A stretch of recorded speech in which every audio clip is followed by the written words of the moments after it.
Part of what you want to do when you start to show the decision is show how that decision was made. And in order to do that, there's a couple of different ways. And one of those ways is a decision matrix. So, really using the matrix to show how the decisions were made. I think the key pieces here are to make sure that you've got your alternatives listed. In this case, they're across the top here. And we've got each of the decision criteria that we're going to use listed.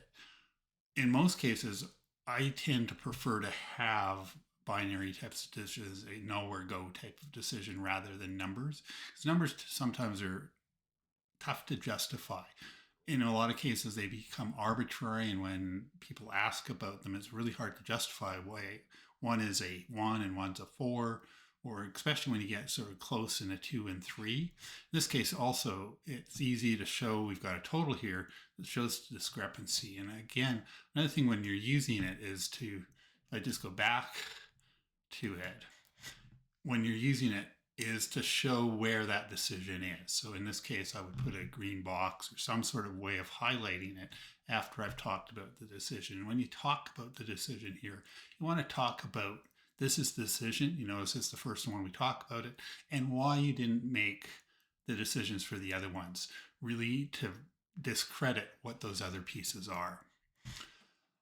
Some key considerations as you do this: no more than 5 criteria, preferably 3 or 4. They're linked again to the company values and missions. They're self-explanatory labels, and they're listed from most important to least important. And again, the scale matters here.